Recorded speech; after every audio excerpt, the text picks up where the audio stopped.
नमस्कार मित्रों, कैसे हो सभी लोग? बढ़िया हो मित्रों। आज हम लोग इस वीडियो में आपको बहुत इम्पोर्टेंट चीज़ों पर चर्चा करने वाले हैं मित्रों। कौन सी? मित्रों, बार बार एक क्वेश्चन आता है, कौन सा गवर्नर कब था, गवर्नर जनरल कब था, पहला गवर्नर जनरल कौन था, अंतिम कौन था, स्वतंत्रता के समय कौन था। इस तरह के बहुत सारे क्वेश्चन आते हैं आपको। उन सभी को एक साथ हम लोग कंप्लीट कर लेते हैं आज, जिससे बार बार आप कंफ्यूज नहीं होंगे। और इस तरह का जब भी आप क्वेश्चन एग्जाम हॉल में देखोगे तो आसानी से उसका आंसर टिक कर पाओगे मित्रों।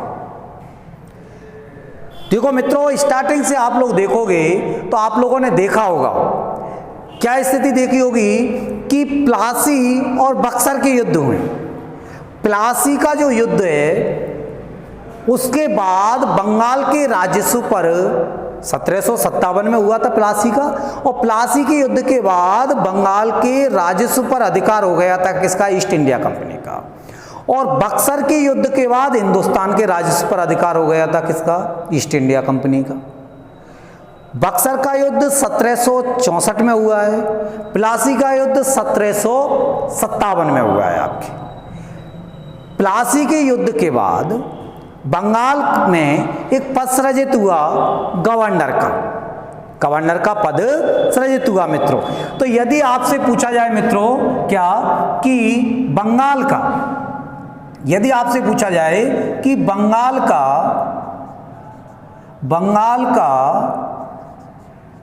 प्रथम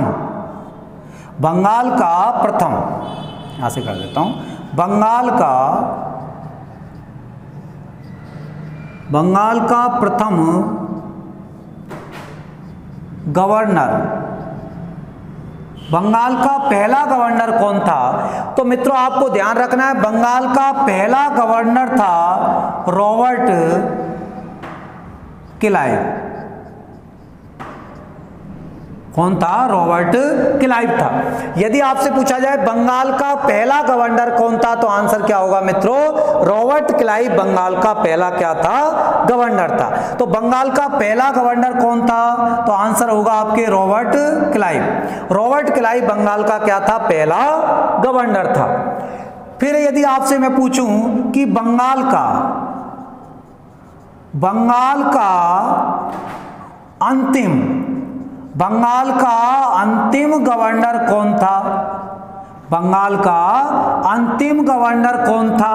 तो बंगाल का पहला गवर्नर तो कौन है? रॉबर्ट क्लाइव है। लेकिन यदि मैं पूछूं आपसे कि बंगाल का अंतिम गवर्नर कौन था, तो आप लोग देखोगे कि बंगाल का अंतिम गवर्नर मतलब 1773 का रेगुलेटिंग एक्ट आया, और जिसमें आप लोग पढ़ते हो कि ब्रिटिश सरकार के द्वारा या ब्रिटेन के द्वारा या ईस्ट इंडिया कंपनी के द्वारा भारत के लिए लिखित प्रथम दस्तावेज कौन सा था? रेगुलेटिंग एक्ट 1773 था मित्रों। इसमें प्रावधान था कि जो बंगाल का गवर्नर का जो पद है उसको बंगाल के गवर्नर जनरल में परिवर्तित किया जाए। इसका मतलब 1773 के समय आपको ये मालूम चल जाए कि कौन गवर्नर था, तो इसका आंसर टिक हो जाएगा। तो बंगाल का अंतिम गवर्नर वही तो होगा, क्योंकि 1773 के एक्ट के तहत ही परिवर्तन आया है। तो इसका मतलब बंगाल का अंतिम गवर्नर कौन था? तो बंगाल का अंतिम गवर्नर था मित्रों कौन?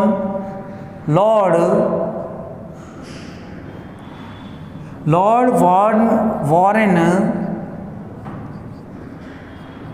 हेस्टिंग्स। कौन था मित्रों? लॉर्ड वॉरेन हेस्टिंग्स था। कौन था? वॉरेन हेस्टिंग्स बंगाल का क्या था? अंतिम गवर्नर था। फिर बात आती है कि बंगाल के गवर्नर के पद को किस में परिवर्तित किया गया? गवर्नर जनरल में। तो यदि आपसे पूछा जाए बंगाल का प्रथम गवर्नर जनरल, बंगाल का प्रथम गवर्नर जनरल कौन था? बंगाल का अंतिम गवर्नर लॉर्ड वॉरेन हेस्टिंग्स था। 1773 के एक्ट के तहत इस पद को परिवर्तित किया गया है और क्या बना दिया गया है, गवर्नर जनरल। तो बंगाल का पहला गवर्नर जनरल कौन था, तो यही था मित्रों, कौन था, लॉर्ड वॉरेन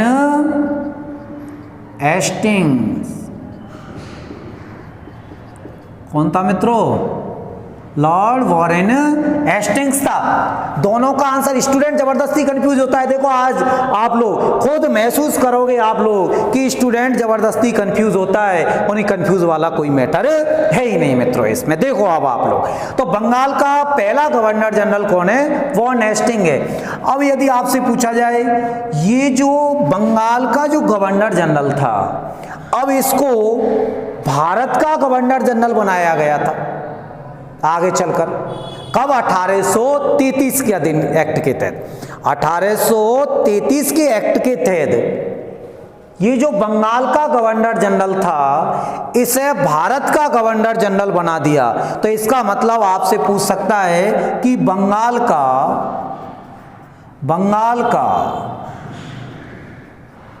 अंतिम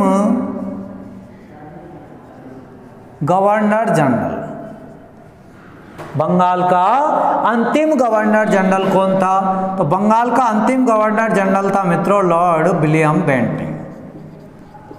विलियम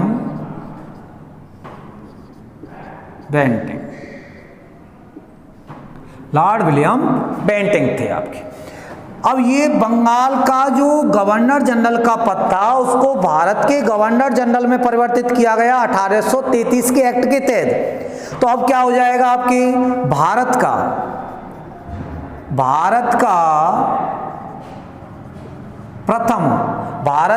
प्रथम गवर्नर जनरल, भारत का प्रथम गवर्नर जनरल। तो भारत का पहला गवर्नर जनरल कौन है, यही लॉर्ड विलियम बेंटिंग। तो भारत का पहला गवर्नर जनरल यदि आपसे पूछा जाए तो लॉर्ड विलियम बेंटिंग, ये भारत का क्या है, पहला गवर्नर जनरल है। बंगाल का अंतिम गवर्नर जनरल और यही भारत का क्या है, पहला गवर्नर जनरल है। 1833 के एक्ट के तहत परिवर्तन हुआ है पद। फिर आप लोग देखोगे कि 1857 में क्या हुई है, क्रांति। तो यदि आपसे पूछ लिया जाए 1857 की क्रांति के समय भारत का गवर्नर जनरल कौन था, तो कौन था मित्रों, लॉर्ड कैनिंग। कौन था, लॉर्ड कैनिंग था आपके।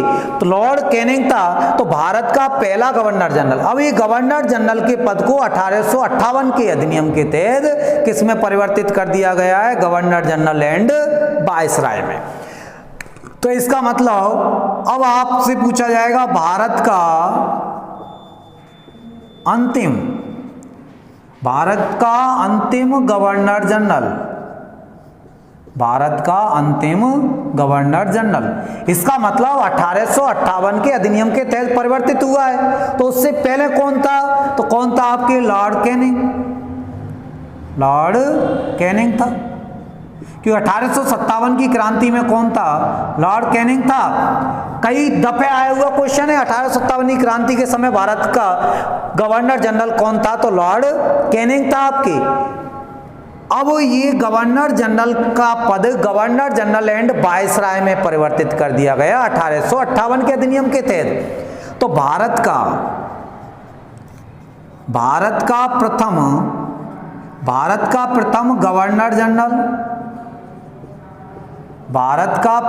गवर्नर जनरल एंड वायसराय,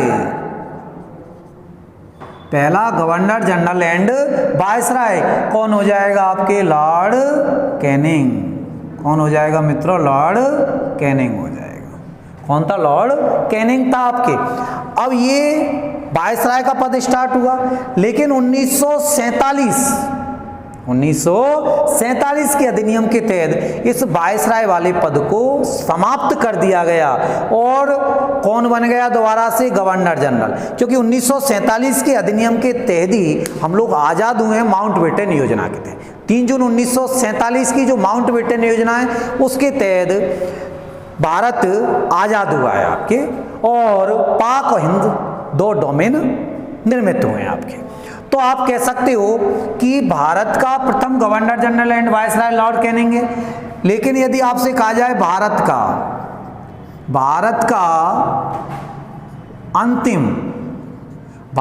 अंतिम गवर्नर जनरल एंड वायसराय कौन था, तो भारत का अंतिम गवर्नर जनरल एंड वायसराय कौन है, तो भारत का अंतिम गवर्नर जनरल एंड वायसराय कौन है मित्रों, तो लॉर्ड माउंटबेटन। कौन है आपके, लॉर्ड माउंटबेटन।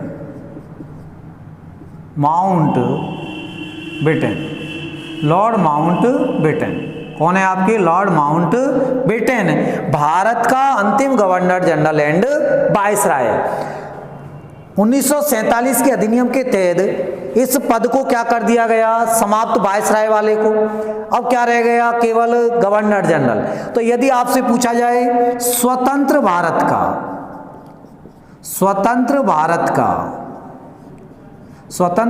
का प्रथम गवर्नर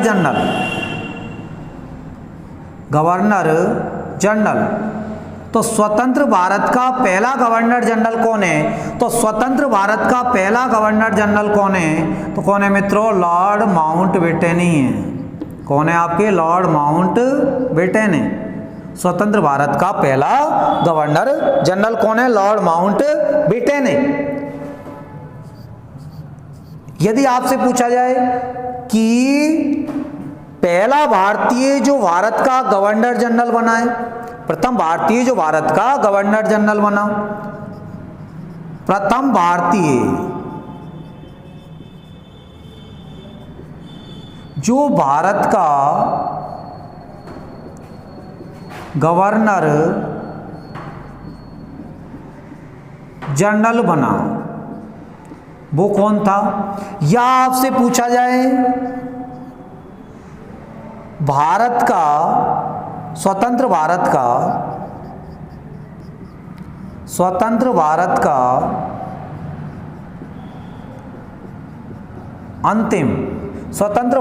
अंतिम गवर्नर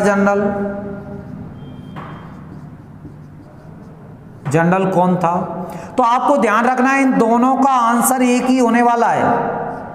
इन दोनों का ही आंसर क्या होने वाला है, एक ही होने वाला है मित्रों। यदि आपसे कहा जाए प्रथम भारतीय जो भारत का गवर्नर जनरल बना और स्वतंत्र भारत का अंतिम गवर्नर जनरल कौन था, तो कौन था, सी राजगोपालाचारी, चक्रवर्ती राजगोपालाचारी, सी राजगोपालाचारी, सी राजगोपालाचारी, या आप कह सकते हो चक्रवर्ती राजगोपालाचारी। सी राजगोपालाचारी या चक्रवर्ती राजगोपालाचारी भारत का अंतिम क्या रहा है, गवर्नर जनरल रहा है, या पहला भारतीय व्यक्ति है जो क्या बना है, आपके गवर्नर जनरल बना है। तो ये आपके काम के गवर्नर थे जो आप लोगों की एग्जामों की दृष्टि से बहुत इंपॉर्टेंट है। बहुत दफे क्वेश्चन आते हैं इनसे। इसके अलावा और क्या ध्यान रख सकते हो, एक दो के ध्यान और रख सकते हो आप लोग जो भी काम के हैं। यदि आपसे पूछा जाए कांग्रेस की स्थापना के समय, कांग्रेस की स्थापना के समय कांग्रेस की स्थापना कब हुई है, 1885। कांग्रेस की स्थापना कब हुई है, 1885 में हुई है। तो कांग्रेस की स्थापना के समय गवर्नर जनरल कौन थे, तो कांग्रेस की स्थापना के समय कौन थे आपके, तो कांग्रेस की स्थापना के समय कौन थे आपके, लॉर्ड डफरिन। कौन थे आपके, लॉर्ड डफरिन थे। लॉर्ड डफरिन थे आपके कांग्रेस की स्थापना के समय गवर्नर जनरल। यदि आपसे पूछा जाए 1857 की क्रांति के समय, 1857 की क्रांति के समय, 1857 की क्रांति के समय गवर्नर जनरल कौन थे, तो 1857 की क्रांति के समय कौन थे, लॉर्ड कैनिंग थे। कौन थे आपके, लॉर्ड कैनिंग थे। तो इस तरह के क्वेश्चन आप लोगों की एग्जाम में पूछे जाते हैं कई बार। तो ये सभी एक जगह मैंने आपको क्या कर दिए, समाहित कर दिए। अब आपको बार बार परेशान नहीं होना पड़ेगा, सब एक जगह निचोड़ मिल गए आप लोगों को। देखो मित्रों, मैंने आप बार बार कहता हूं आप लोगों से कि स्मार्ट वर्किंग कीजिए, कम समय में ज़्यादा चीज़ों को कवर करने की कोशिश कीजिए, क्योंकि एग्ज़ाम में इतना समय नहीं मिलता है हम लोगों के लिए कि इतनी सारी चीज़ों को आप माइंड में रख करके वहाँ प्रेजेंट हो सकें और ठीक प्रकार से एग्ज़ाम में हॉल में अपने आप को प्रेजेंट कर सकें। ऐसा बहुत कम लोगों के साथ हो पाता है। इसलिए तरीका अपनाइए, एक रणनीति बनाइए कि कौन सी चीज़ काम की है, उस काम की चीज़ को छांटो आप लोग। तो ये आपके काम के गवर्नर हैं जो एग्जामों में आते हैं। मित्रों, यदि आप लोगों को ये वीडियो पसंद आया हो तो ज़्यादा से ज़्यादा लोगों तक इसको क्या करें, आप लोग शेयर करें मित्रों। तथा चैनल यदि आप लोगों ने अब तक सब्सक्राइब नहीं किया है तो चैनल को सब्सक्राइब करें। बहुत बहुत धन्यवाद आप सभी को। जय हिंद।